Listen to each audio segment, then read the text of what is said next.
Hadirin dimuliakan Allah Subhanahu wa taala, sejenak kita merenung bahwa kita di dunia ini tidak akan lama.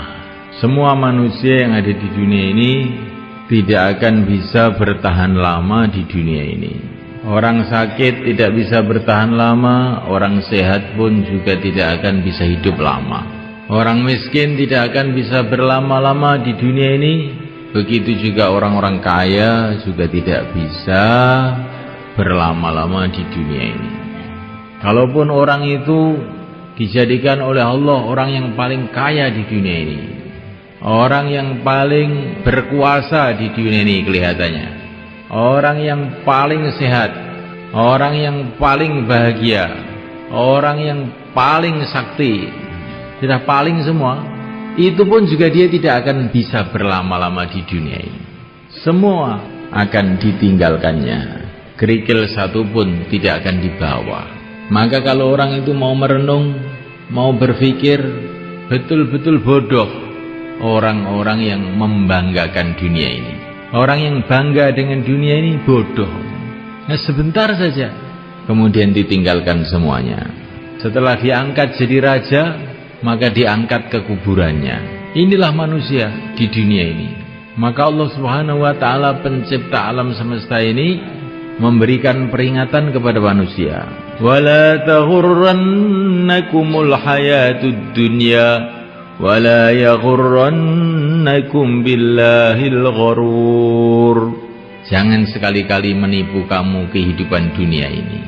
Jangan sekali-kali menipu kepada kamu si penipu, yaitu syaitan. Dunia ini menipu, kelihatannya seperti hebat, kelihatannya seperti besar, tapi hakikatnya kosong, nggak ada apa-apanya. Mana raja-raja yang katanya dulu hebat-hebat itu? Mana raja Persia yang katanya kekuasaannya separuh dunia itu? Mana raja Romawi? Mana Brawijaya, raja Majapahit? Mana patihnya yang namanya Gajah Mada? Di mana? Seolah-olah tidak pernah hidup di dunia ini. Mana Bung Karno yang katanya kalau berpidato bisa memukau seluruh orang? Mana dia? Mana Pak Harto? Mana dia? Mana Gus Dur? Di mana dia? Sebentar lagi juga orang-orang akan tanya, kita pun seolah-olah tidak pernah hidup di dunia ini. Berlalu pergi. Orang-orang biasa tidak bisa berlama-lama di dunia ini. Orang-orang yang luar biasa pun juga tidak bisa berlama-lama di dunia ini. Sampai orang-orang suci, para nabi, para rasul alaihimussalatu wassalam pun juga tidak bisa lama di dunia ini. Karena apa? Karena memang manusia diciptakan oleh Allah bukan untuk dunia ini. Masalahnya ini, manusia diciptakan oleh Allah adalah untuk kehidupan akhirat yang selama-lamanya. Sedangkan dunia ini fungsinya adalah untuk ujian. Tabarakalladzi biyadihil mulku wa huwa ala kulli syai'in qadir. Alladzi khalaqal mauta wal hayata liyabluwakum ayyukum ahsanu amala. Wahuwal azizul ghafur. Kehidupan dunia ini Allah jadikan untuk ujian. Allah hendak menguji, ayyukum ahsanu amala, mana yang paling baik di antara kamu amalnya. Tapi kita harus paham, Allah menguji itu bukan karena Allah ingin tahu. Allah sudah tahu segala-galanya. Tetapi Allah itu menguji supaya kita ini loh tahu. Supaya kita tahu siapakah orang yang baik amalnya, siapa yang tidak baik amalnya.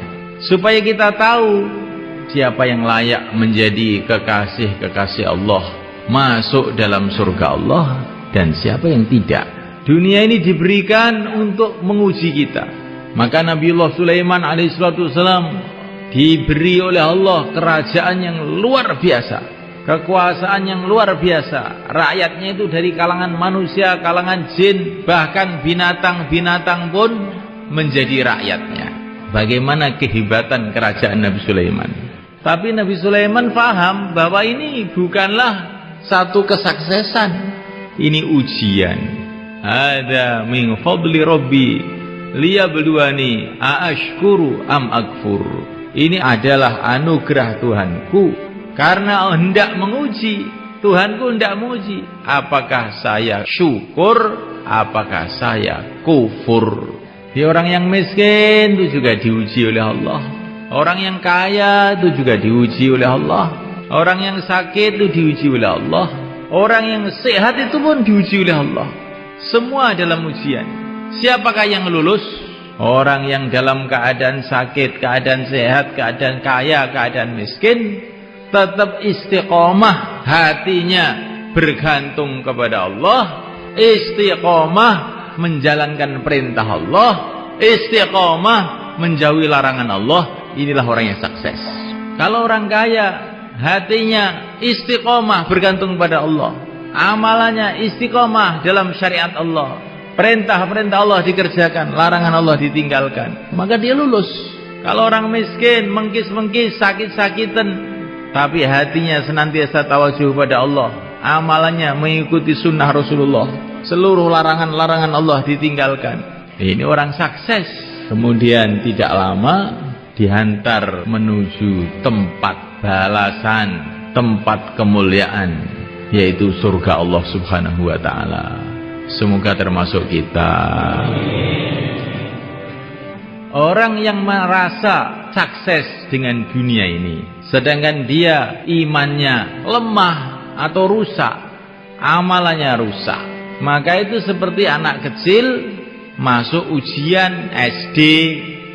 Dalam ujian SD itu oleh gurunya, anak kecil tadi dikasih kursi yang bagus, dikasih susu, gurunya tersenyum-senyum, sehingga anak kecil tadi salah paham, saya sudah sukses saya. Padahal waktu soal-soal ujian itu dikeluarkan, satu nomor pun nggak bisa jawab, nilainya 0. Terus dia pulang ke rumah, ditanya sama ibunya, bagaimana nak ujiannya? Alhamdulillah, sukses bu. Kamu kelihatannya nggak pernah belajar bisa sukses. Iya, saya ini memang orang sukses. Bagaimana ceritanya? Ceritakan sama ibu. Tadi kursinya empuk bu, dikasih susu sama Pak Guru, dan Pak Guru senyum-senyum saja. Teman-teman juga melihat saya semua tersenyum. Maka saya sukses. Bisa nggarap soal ujian atau tidak? Ya, kalau itu nggak bisa bu, nggak bisa. Tapi saya tetap sukses. Oh, kamu ini betul-betul anak yang tolol. Sudah nggak lulus, nggak ngerti kalau tidak lulus. Itu bukan hanya tidak lulus, tolol kamu ini. Kelihatannya cerita ini lucu sekali. Sedangkan kebanyakan manusia itu nasibnya di dunia ini seperti itu. Pokoknya kalau sudah rumahnya bagus, mobilnya bagus, ya sudah sukses. Bagaimana Pak kamu? Alhamdulillah sudah sukses.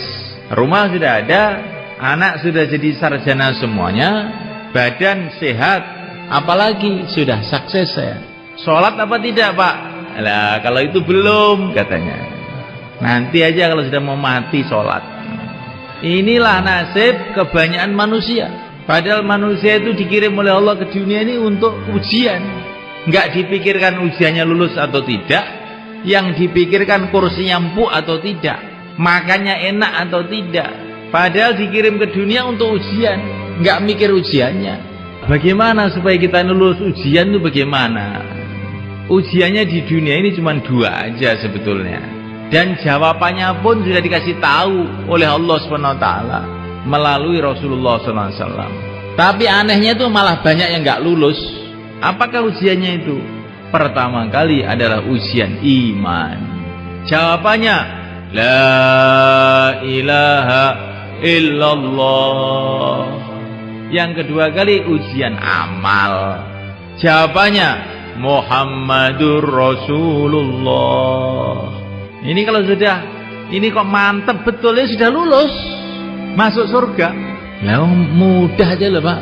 Kok ya nggak pada bisa tuh, gimana tuh orang-orang itu? Nah iya. Nah, ini maksudnya bukanlah hanya sekedar ucapan, bagaimana la ilaha illallah itu tertanam dalam hati, merasuk dalam hati, menjadi darah daging kita, keyakinan yang mantap bahwa yang berkuasa di alam semesta ini hanya Allah, sehingga yang pantas disembah hanya Allah. Makhluk tidak berkuasa, yang menciptakan makhluklah yang berkuasa. Raja-raja tidak berkuasa, yang menciptakan raja-raja itulah yang berkuasa. Negara-negara tidak berkuasa, presiden-presiden tidak berkuasa, yang menciptakan mereka lah yang berkuasa. La ilaha illallah. Yang kelihatannya dari makhluk, hakikatnya bukan dari makhluk. Yang kelihatannya dari makhluk,